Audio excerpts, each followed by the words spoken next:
All right, everybody, welcome to the Overdunk podcast, the competitive Pokemon Unite podcast. I am your host, Josh Zoinks Hebert of Unite Mics, and I am on this podcast sitting down with the best teams in the game right now, talking all things competitive, tournament scene, meta, everything that you want to hear. And today, I have the amazing pleasure of sitting down with Team Aphelion. We got a full house here today. I'm sitting down with Ark, Blackbeard, Muck, Rex, and Redlove. So thank you so much for joining me, everybody. How you guys feeling today? Feeling good. Good. Feeling great. Awesome. Great. Great. Thank you so much. Art, you were doing double time on Unite Mic's YouTube today, so thank you so much for everybody pitching in and helping us out with the content and stuff. So why don't we, people know enough about me already if they found themselves onto this channel, so let's learn a little bit about our guests. Blackbeard, why don't we start with you? Tell us a little bit about who you are, how people will know you, and then what role you play for Team Aphelion. So yeah, I play for Aphelion, obviously. I'm the support player. That's pretty much it. I do, work a normal 9 to 5. Cool. After the 9 to 5, I play Pokemon Unite all night, every night. Good stuff. I'm living that 9 to 5 life too, so I completely get it. One day maybe. All right, next I used to be the team's tank player, but they said I was playing too passive. Oh, now we got beef. You got cut. I got cut. Let's jump to the current team's tank player then. Rex, how about you? Why don't you introduce yourself? Same questions go for you. All right. Obviously, my name's Rex. I'm the tank player for Team Aphelion and the captain. I play Slowbro primarily right now. Pirate military. Currently just going to school for engineering. And yeah, like everybody else, pretty much Unite at night, study by day. Sweet. Good life. All right, Muck, how about you next? Yeah, I'm Deadboy Muck. Most people just call me Muck. I've been around the Pokemon community for a long time. I won tournaments in Showdown. I won a lot of tournaments. And most people know me from Pokemon Go. Cool. I won a regional in Pokemon Go. I've competed in Continentals. I was top 8.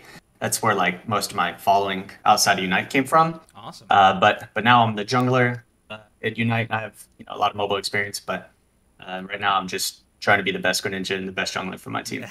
Cool. You've had my vote for best Greninja for quite some time. Shout outs to you for sure. All right, Art, I know you were on the podcast last night, but why don't you just do a quick synopsis, introduction to who you are, what role you play for Team Aphelion. I am Art, and my role in Team Aphelion is a top laner. I play Greedent, and I tend to switch between OG depending on the teams that we play against. Cool. Currently, I'm studying graphic design, and I'm currently my last year for it. So hey, the end is in sight. That's congratulations. Okay, and then Redlove, round us out on these introductions. Oh, he just muted. Oh, what's going on? What up? Yeah, this is Redlove, man. I just stream, man. That's all I do. Stream, Sweet. game, nothing else. Just a little streamer trying to make it out there. Cool. And then the role you play for your team as well.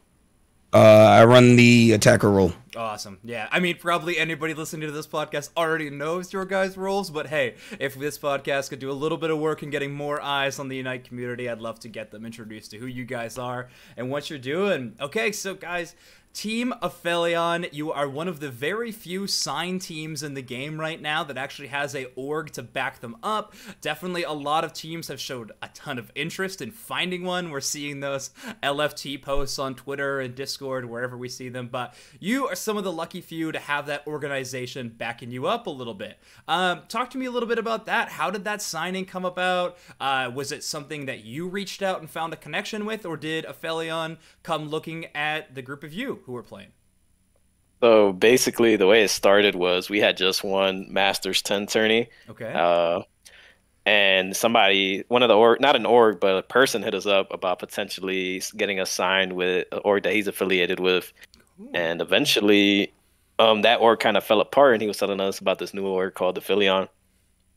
And we were like, we're down to follow you wherever. Like, the dude was holding us down, helping us out, like Awesome. any little incentives or whatever. And then we finally started talking to Aphelion, kind of liked where their mindset is and the direction they're going, and just the whole staff there is always helpful. So Cool. I pretty much ended up deciding on signing with them.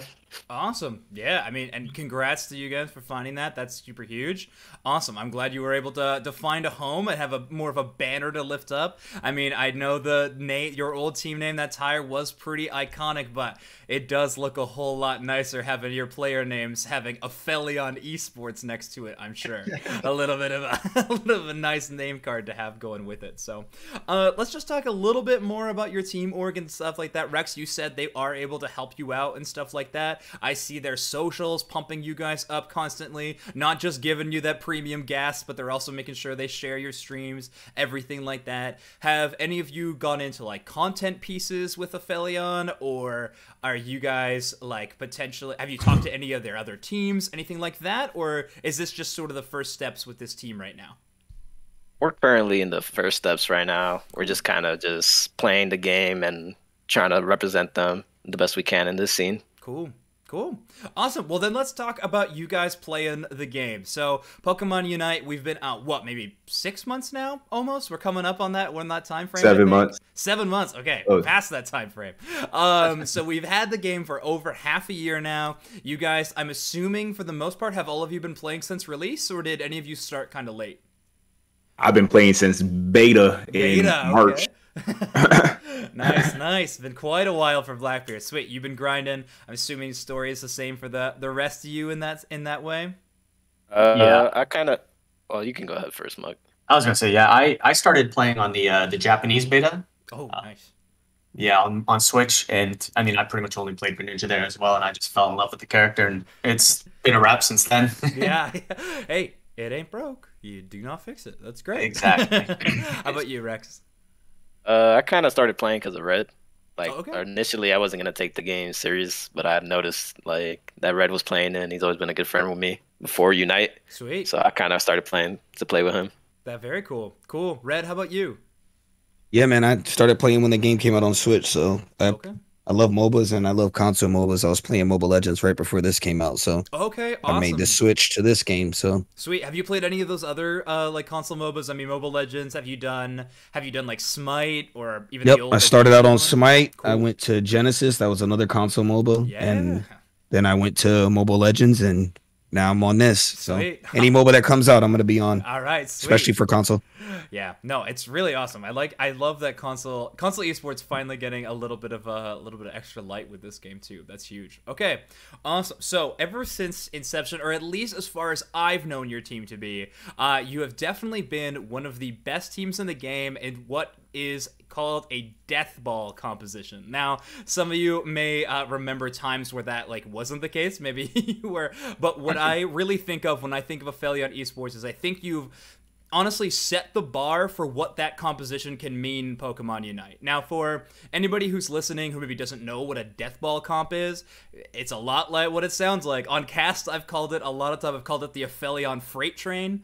Whenever those Zapdos fights kick off, Aphelion is always the one engaging that team fight, setting it at their pace, and they move as a absolute unit.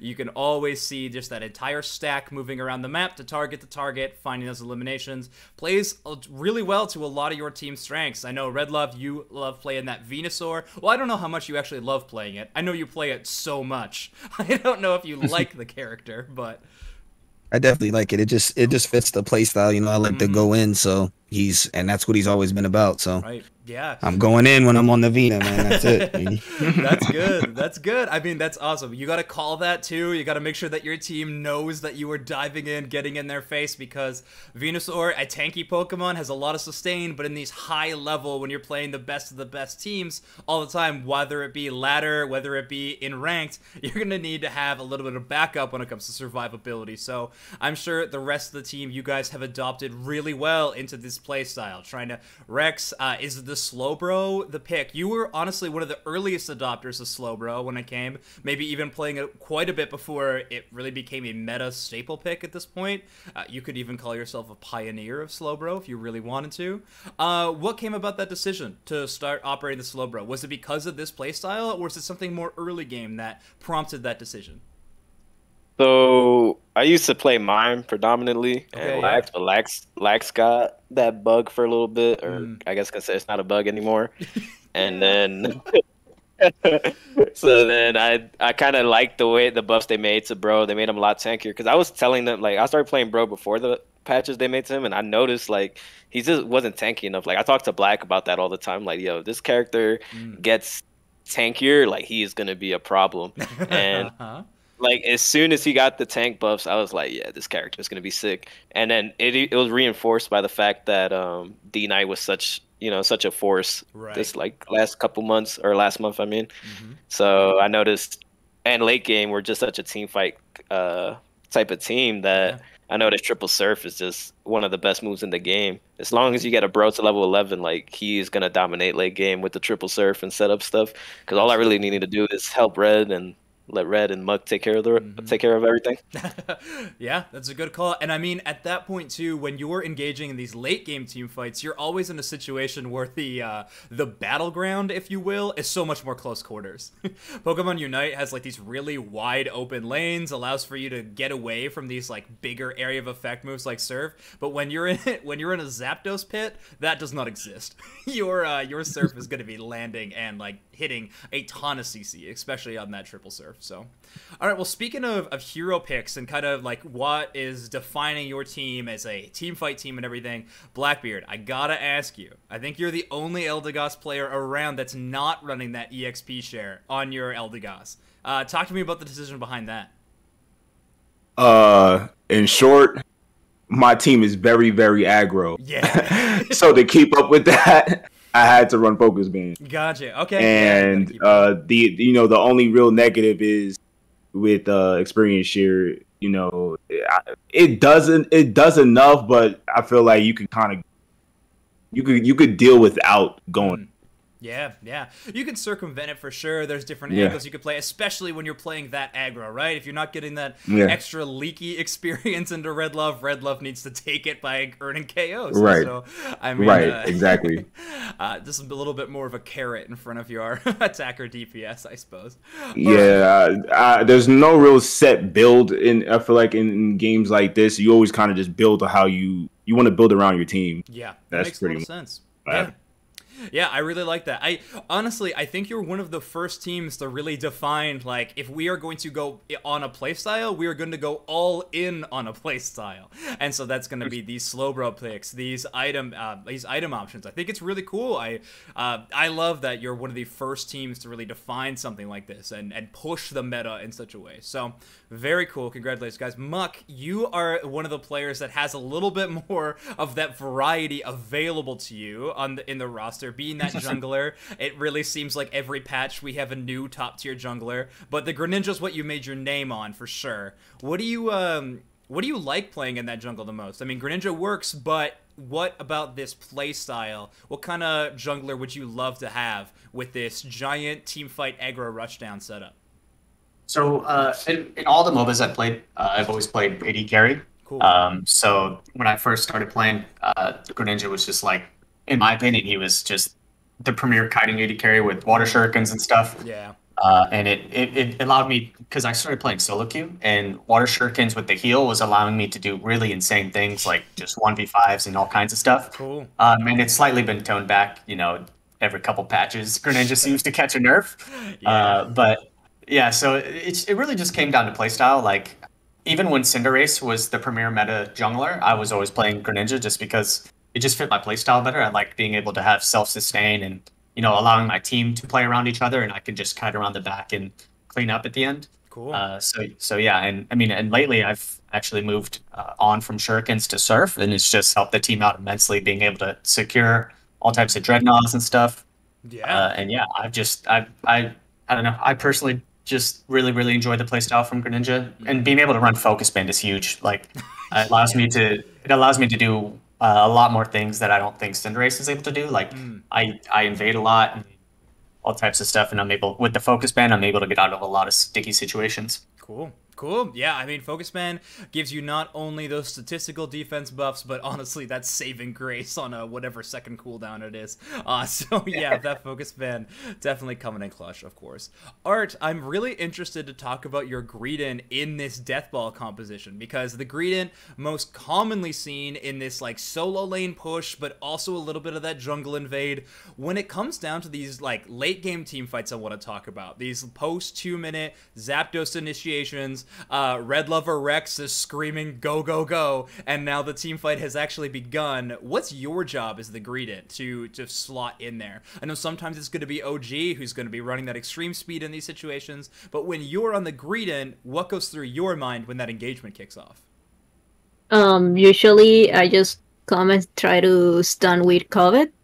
Cool. But when they start engaging, they usually have to bait ults because Greedent's ult is not that good to use at the beginning. Yeah. But once all the ults have been used, he can clean up really easily. Yeah. So I'm usually the anchor for the ults.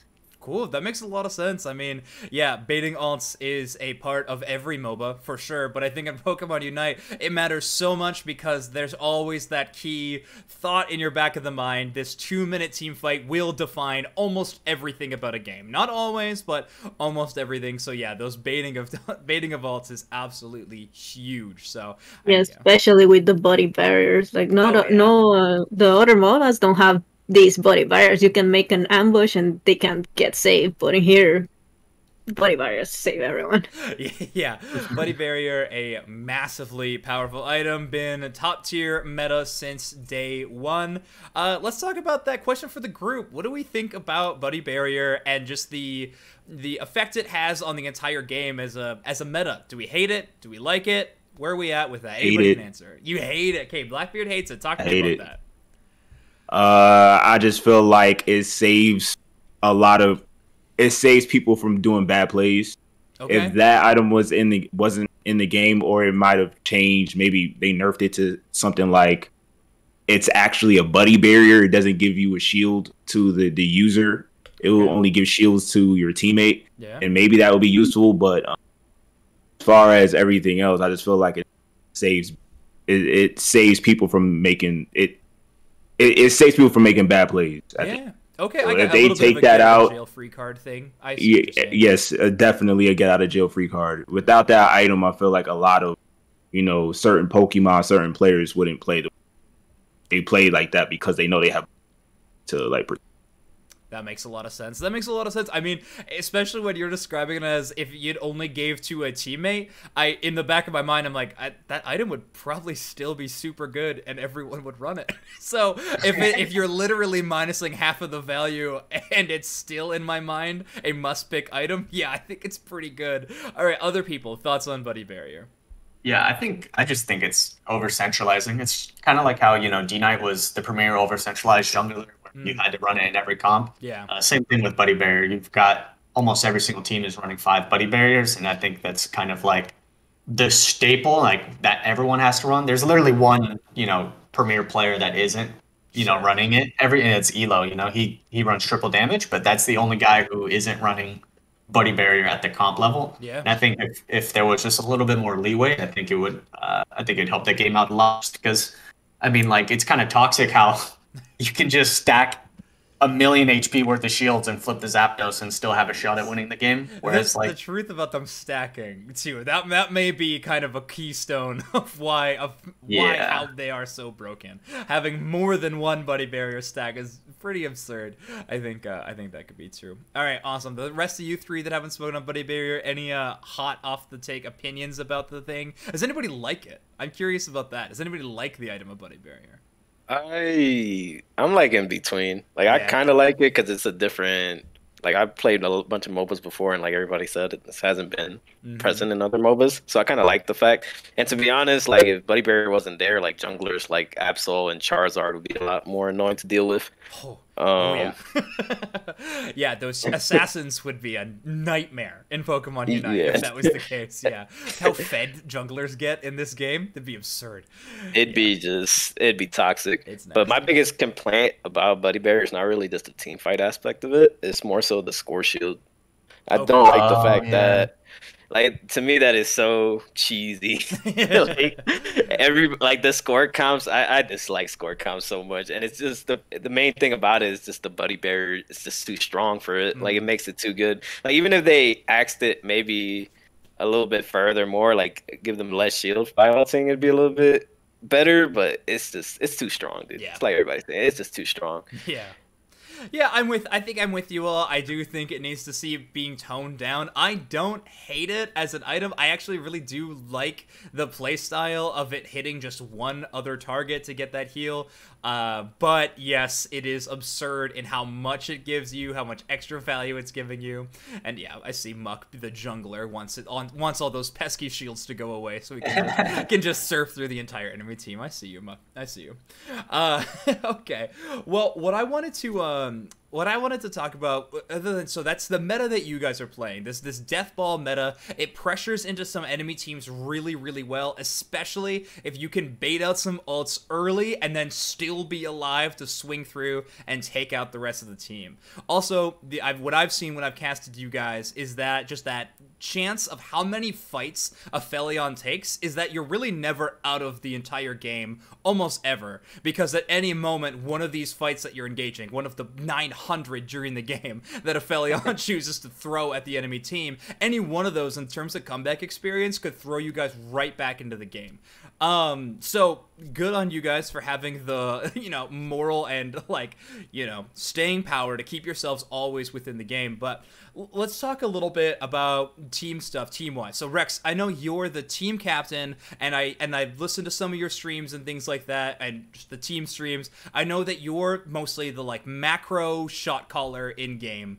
You're definitely calling out when to push, when to back off, those kind of things.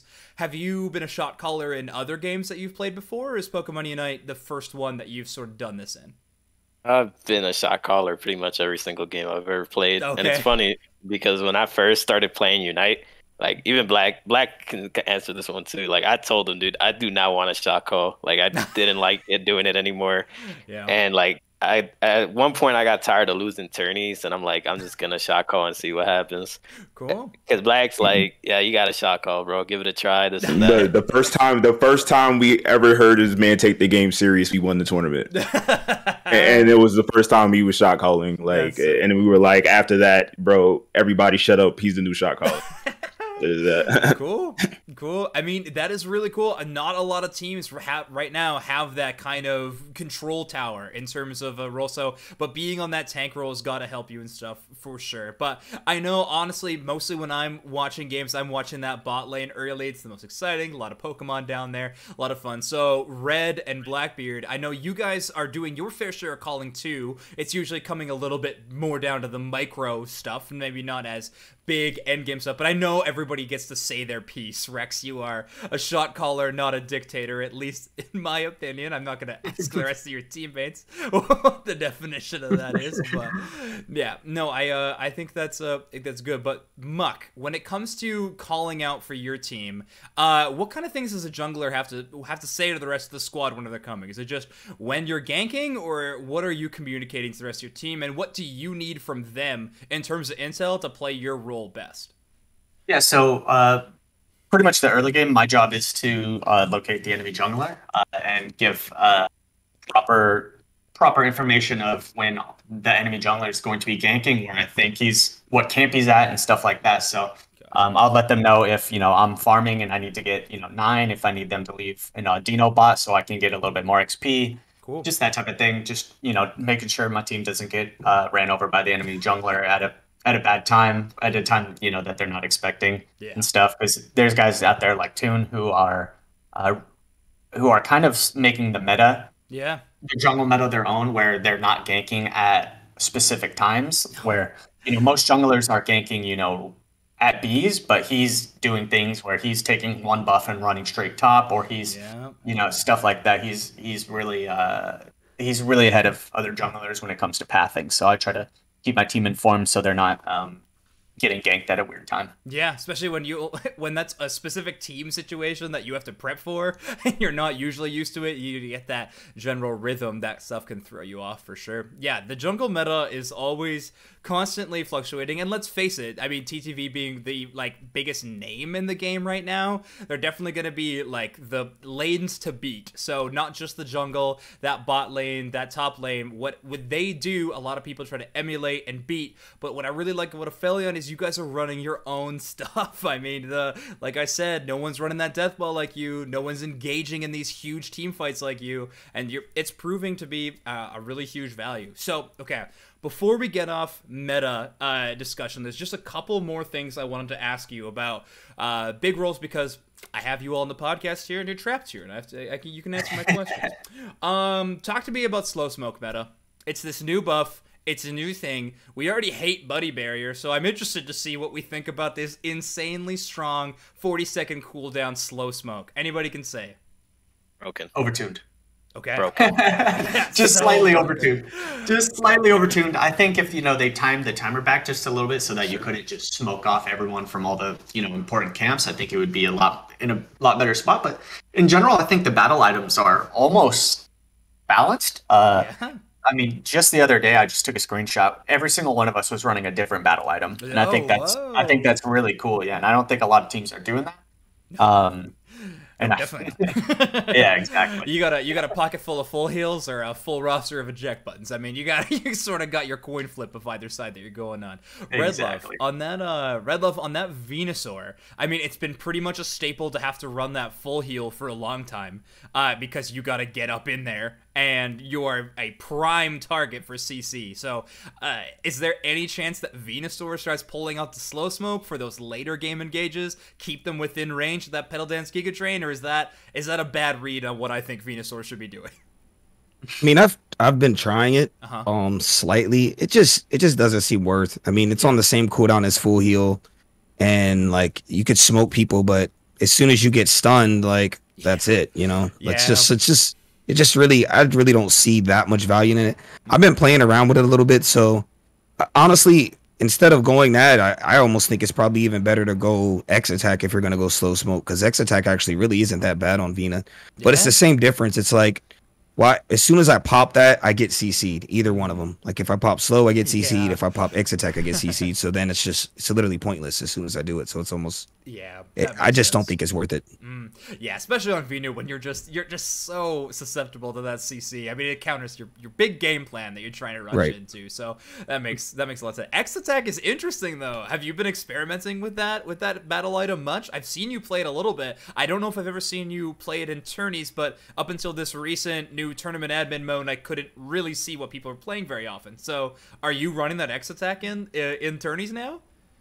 No. Okay, yeah. Full heal only, man. I can't run that in tourneys. It's just too Vina's just so big in a team fight. It's just too risky to, as soon as you get stunned and you can't ult, like it just goes back to not being with a buddy barrier. Like it just so much stuff happens if you can't get an ult off. So full heal is just it, to me it's a must. A lot of people still don't run it though. Like TTV, they don't really run a lot of full heals. They usually run blinks and stuff. So it just depends. Like with me, I don't think anything beats full heal for me, at least. It's the best item in the game. I think it's probably too strong actually. Really? Okay, calling for the full heal nerfs. Interesting.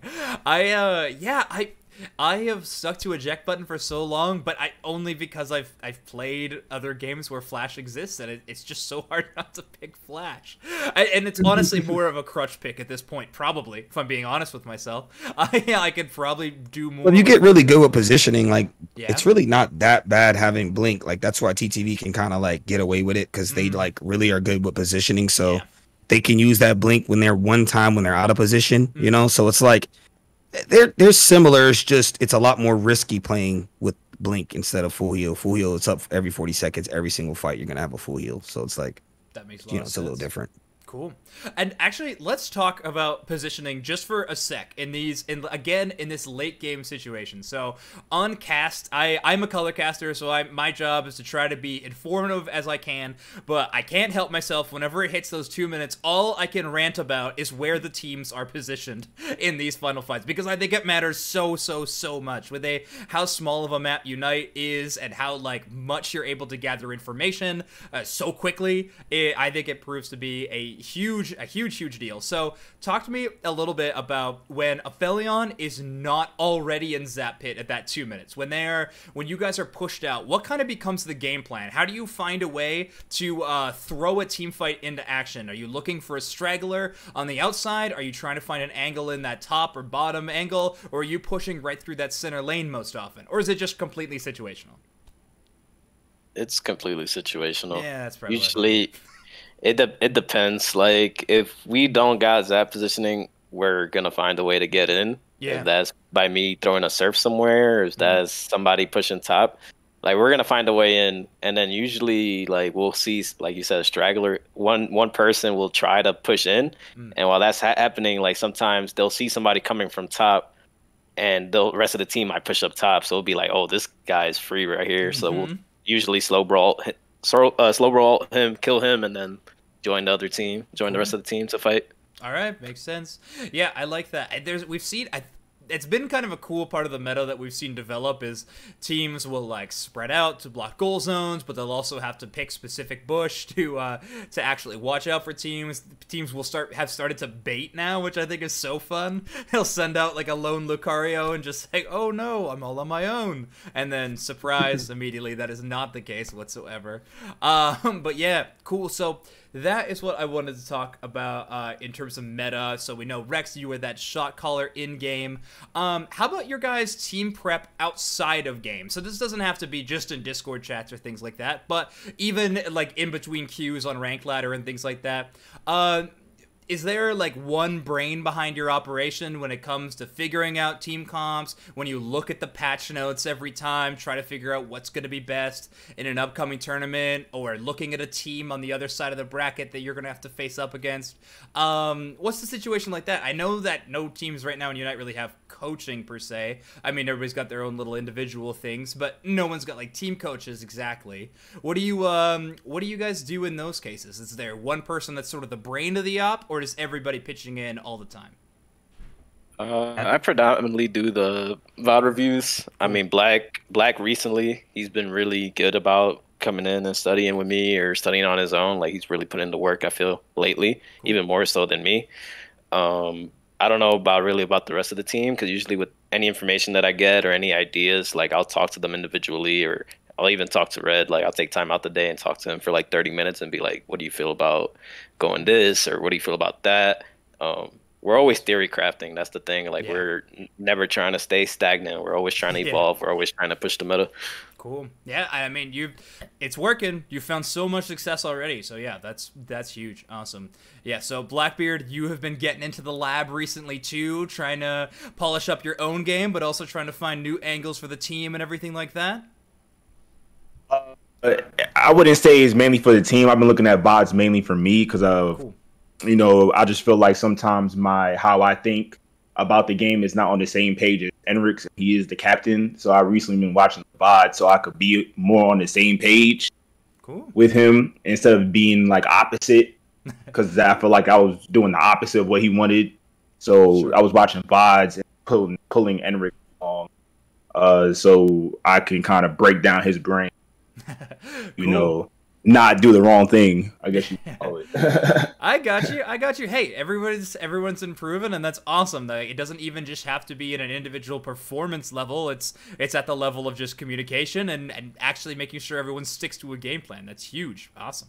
Right. All right, let's talk about some recent events. So let's talk about the Shiny finale, or maybe let's take a step back and start just before it.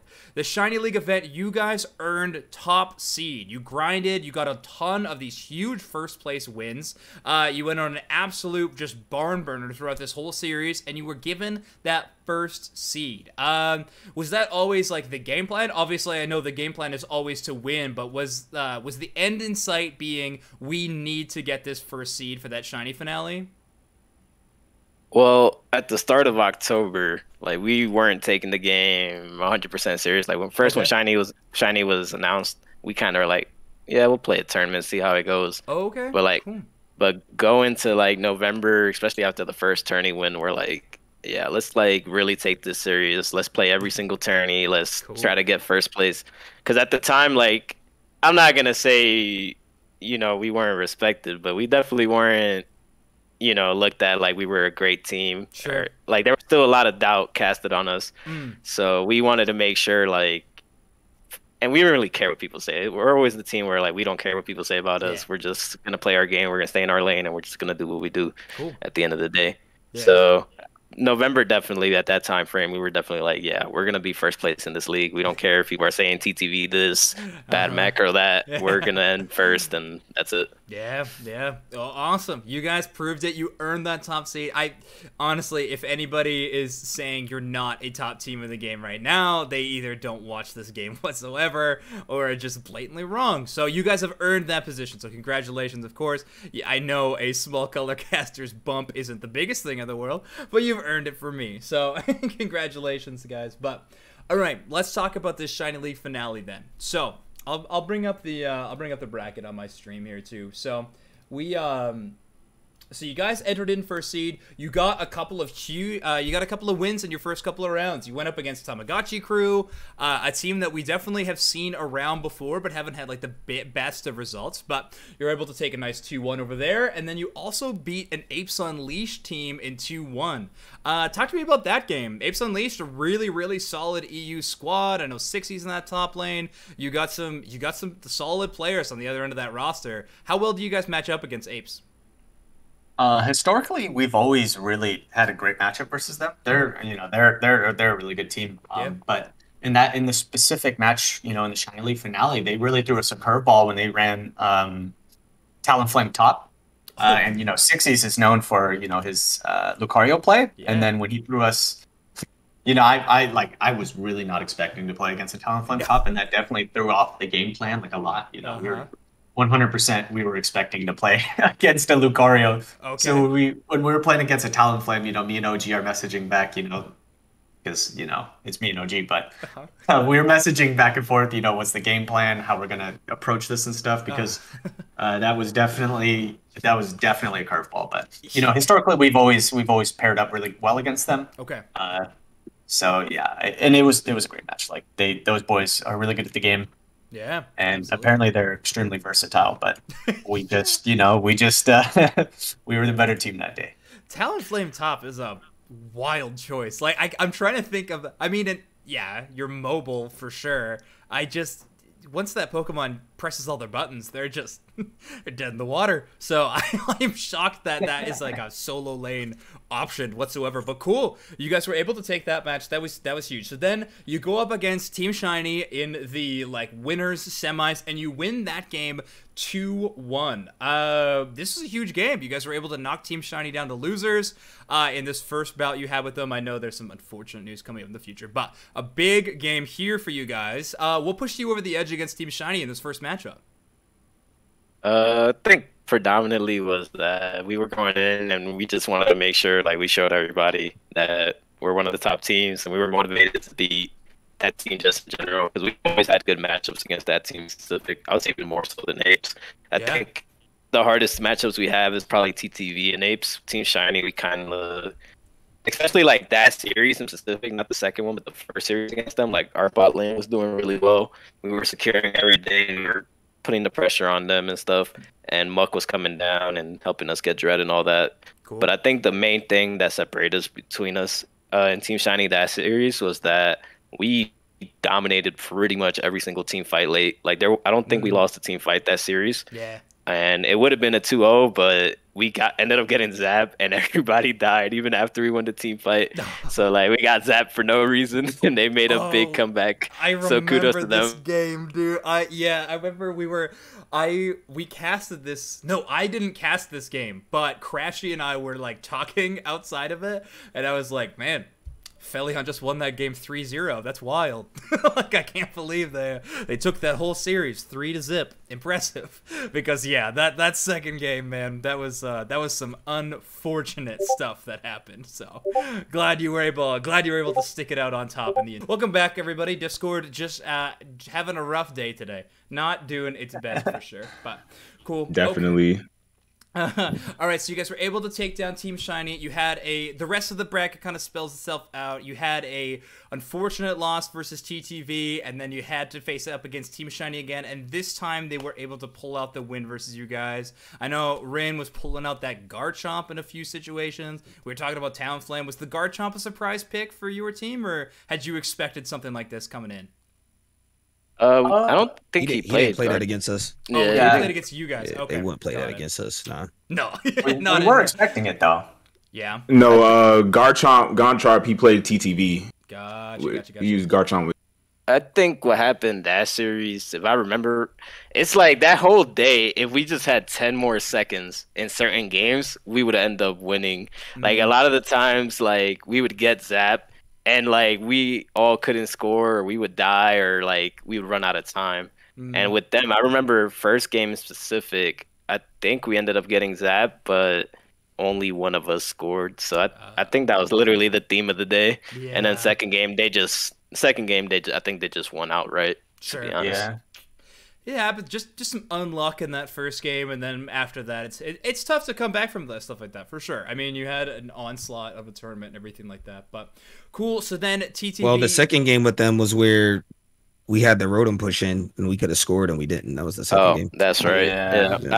I made a wrong play call on my end. Everybody should have went goal score, but at the heat of the moment, that was on me though, for sure. Yeah, I mean, tough case. You live and you learn, and I mean, your team trusts you enough to make those calls, and they're gonna keep trusting you to keep making them, Rex. So I wouldn't be too worried in that case that it happens. But so that brings us to the end of the Shiny finale. TTV's winning this one right now. I think it's pretty easy to say that Aphelion is definitely in that top 3 of teams in NA right now. I know some rosters are being like tooled open, trying to rebuild. Everyone looking forward to the Worlds announcement that we have. So I want to talk a little bit about this Worlds. Is that on the brain for you guys? Or is that what is the end goal, or are you is that not something you guys are pushing towards? Definitely the end goal. Yeah. That's definitely the goal. Cool. Yeah. I don't know why I 100%, that's asked the that goal. question. Yeah. I mean, there are a lot of players who aren't looking, at Worlds, but I think since that got announced, it kind of lit a fire under all of us, and we've been, grinding, especially trying to make sure that we can get that spot at Worlds. Awesome. Well, I had just one question about that. So like I said, I think you guys are pretty clearly at least within the top 3, if not top 2 in a lot of people's rankings right now for NA teams. What do you guys think it would take for Aphelion to get that number 1 spot in NA? I mean, now it's, with TTV, because I believe Toon is an EU player, I think that that roster might be splitting up. I think that, I think our team is going to be one of the longest standing teams once that happens. And I think, it really just comes down to a meta shift at that point. If, the meta is on our favor to the point where, it's a team fight oriented meta, we're going to have, a really, really good shot. I think that we always have the potential to win any single tournament. Right. It just really comes down to execution on the day. Cool. But I think the World's meta might be a lot different than the NA meta, where there's going to be score comps and all types of stuff. So it's going to be a lot of adapting and working with coaches and analysts to make sure we're on top of strategy and how to deal with those type of. Because I don't think it's going to be team fight meta at regionals specifically. I got you. Dude, call me. I might be all over the NA hopium, but I honestly don't think score comp is that good against the NA meta. I am like just a complete disbeliever. Call me wrong. This is me absolutely tripping over myself when Worlds is just dominated by a score meta. But I really do think that just the NA team fight, like, solid macro across the game, I really do think it's going to win out. But that's just a lone caster's opinion. But well, I guess we'll see when it comes to the actual day what is going to go on. So all right, well, we're getting low on time here, so let's just talk a little bit more about Worlds and then we'll move into our closing. What is your guys' ideal format for Worlds? Do you want this to be a qualifiers kind of thing? That's how teams get invited to that Worlds position? Do you want to see a regional tournament, something like that, or would you rather see it based off something like ranked performance? It makes me want to throw up a little bit in my mouth thinking about that, but maybe that is an option for some games. I've seen it done in other games that is a viable ranking option. What do you think? What would you want to see in terms of Worlds qualifications? Invite only, another option, but go ahead. I kind of like the Shiny League format. Just have like a bunch of tourneys to give points. But I'm also not opposed to going to regionals and, qualifying from there as well and getting points from like actual events. Sure. So I don't know. But overall, I think I prefer the Shiny League format. You don't got to leave your house. You just play from home. But I do think that COVID is getting worse. Right. Yeah, so I definitely rather avoid that. But yeah, go ahead, Rex. I definitely think that it needs to be region locked, 100% for these qualifiers. Okay. Okay. Cool. I don't like the idea of having to play on lag. Like every time we deal with it, obviously, but it is annoying because you got to play a little bit differently. You got to time your abilities a little differently. Like it's just overall inconvenient, to be honest. Oh, definitely inconvenient. And when you're playing at the top of the game, that makes it tougher. Red, how about you? How would I prefer that we qualify for Worlds? Yeah, for Worlds. I think the Shiny for I'm gonna be honest, it doesn't matter, man. To be honest, I really don't care. Like I'm gonna do. We could do it the Shiny way. I mean, region way. Like have a regional event. I mean, rank way too. That's what they want to do. That's fine with me. I mean, we'll just squad up and play rank.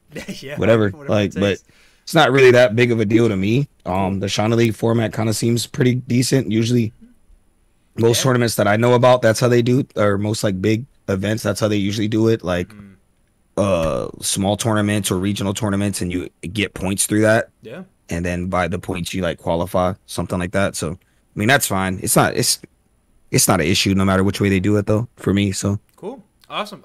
And then how about you, Art? Any thoughts on this World's grand stage, how to get there, anything like that?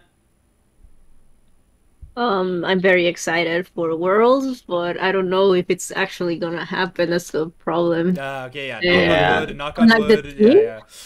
I'm the only one in the team that lives in Canada, so it's they have more restrictions traveling from here to US. They're more picky. Yeah, no, that's true. I mean, shout out, I'm Canadian as well. I don't live there currently, but my citizenship is there.